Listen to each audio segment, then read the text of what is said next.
This video is going to be about the top 3 qualities that, in my opinion, you must have if you're to successfully think in probabilities. So it's an elusive mindset, one that Mark Douglas talks about in his famous book, the #1 trading book, in my opinion, that any budding or even experienced trader should read, which is Trading in the Zone.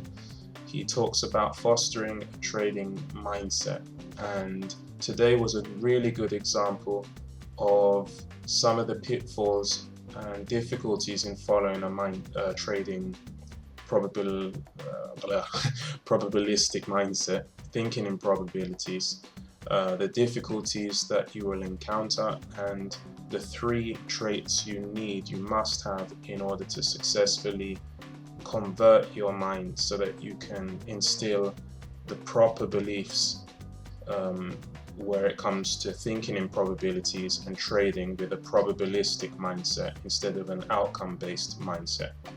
So the first trade I took today was 6J, and the target was this line up here, which is 75. I got in at 54, so 21 ticks or 42 half ticks, which means that I had a 4.2 risk to reward, or reward to risk ratio on this trade. I got out for 1R as per my rules, and a little after that, in 2 5-minute candles, it got up to that target, leaving me with $200 less than I would have had if I had held the target. But herein lies the problem. The method told me to get out here, so the market combined with my method told me to get out here, and I did.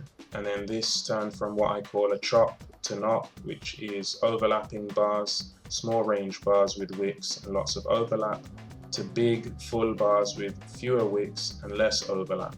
That's what I call a chop to knot, and it's a form of support and resistance. And essentially I exited my position, sold just as buyers took control and, bid the price right up, or lifted the offer right up to my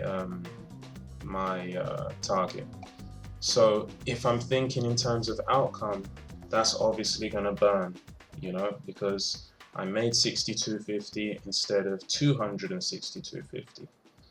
But the method told me to get out here, so I did. And then that was last night, so I slept in, because as you can see, I was up at 2:45. Slept in, got up refreshed. This afternoon came in, and then I had 6A. Now this time 6A, we don't know how this is going to end today yet, because the market's still open. It's looking like it may roll over. I don't know, it's just speculation at this point. But I got in here 74, my target was 84. It hit the target, didn't fill, because 6A is a little thin, especially on a Friday afternoon into evening. Hit there, didn't fill, and I had a decision to make that I wasn't very prepared for, and I had a decision, but I just wouldn't follow through on the plan. So there was no decision to make except whether to follow the plan or not, and I didn't. I could have got out at 82. Eventually I folded and got out at 80, so I gave back 0.4, because 5 ticks is 1R, so 2 ticks is 0.4, and I ended up with 1.2. Now let's just say that this ends up with, let's get the pen, let's say this ends up with doing this and dropping off, and next week it never looks back, and that's it. I would have lost 1R here instead of gained 1.2, or what should have been 1.6, but I gained 1.2, and if I stubbornly hold on, maybe by the close this loses 1. So the difference between -1 and 1.2 is plus 2.2. Now in this sample size of trades that I've taken, I don't come out on favor, but just bear with me. So 6C was this trade here, and I did what I was supposed to do, got out where I was supposed to get out, and that was the result, a 3R trade. But I wouldn't have been able to take this trade and hold on to this 3-hour trade, and I wouldn't have been able to take this trade and get out here if I was looking at outcomes, because the outcome got me to 84, which was my target. And thinking about the future, thinking about the past, you got to stay in the moment and follow the plan. And the plan dictates that you think about the process now and the result long term.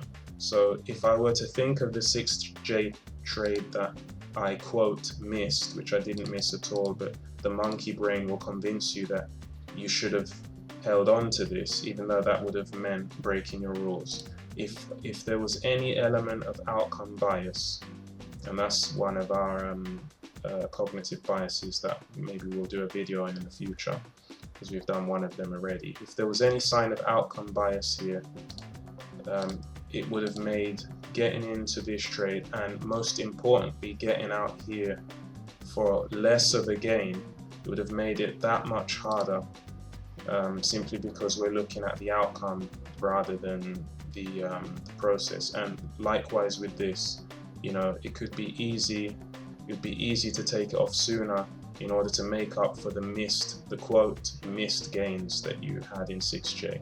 So to summarize all these thoughts and the 3 things that I think you need in order to instill a true belief in probabilities are these.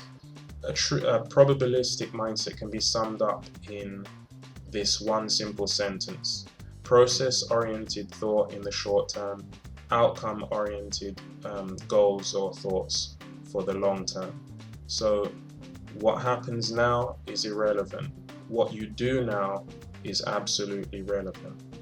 And if you do what you're supposed to do now for many nows, then a collection of now moments will add up to a highly probable outcome over the long term. The more now moments you execute properly, according to your plan, the more likely you are to the more you move towards a theoretical 100% guaranteed outcome of profits.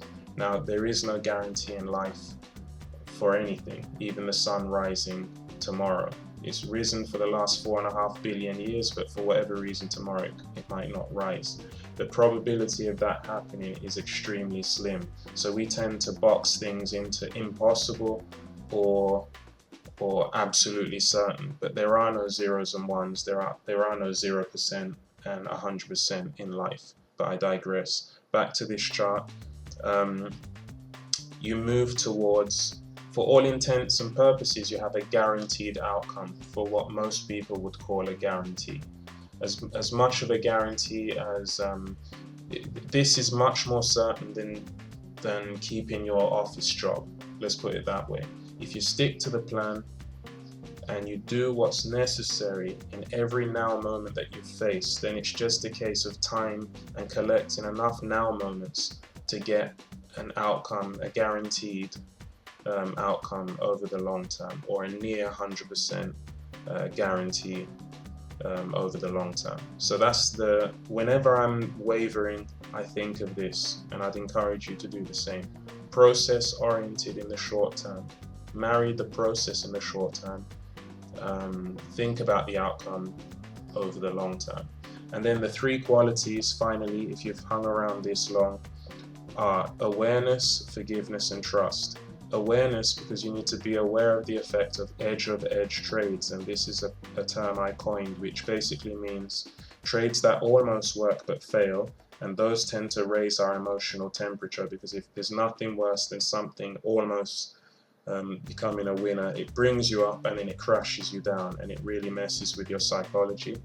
And then 2, and I've put these in quotations, trades, because they're not trades at all, but they're supposed or trades that could have been that weren't, trades that almost fit your rules, and so therefore they're not actual trades that end up, quote, winning. So when you start to marry trades that are just outside the edge of your edge and you let that affect your thinking, that's very dangerous. So we need awareness to keep away from those 2 scenarios.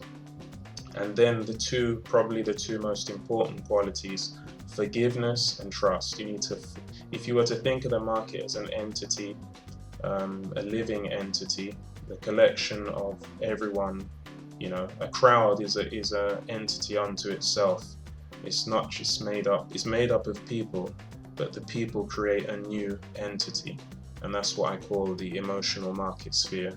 So you need to be able to forgive the emotional market sphere, or the market, when it told you to do one thing but did the complete opposite. And this, in my case, would be the 6J trade that we just covered a few minutes ago. It told me get out here, and then it laughed in my face and you know, did that. Now I'm using this terminology, you know, it told me to do this, that's why I've put in quotations.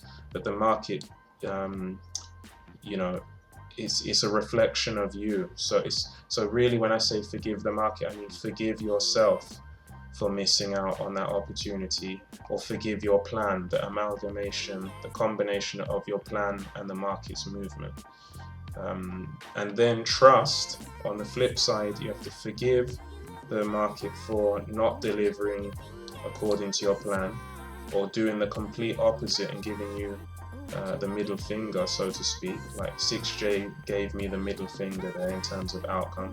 And then trust that it will deliver over the long term, despite misleading you, again in quotations, if you follow through in the short term. So it can trust that it will deliver over the long term if you follow through on the short term, and ignore it misleading you in the short term. So no outcomes in the short term, only process, then look to the outcome over the long term. That's it for this video, and I'll be back with this week's summary of my trading.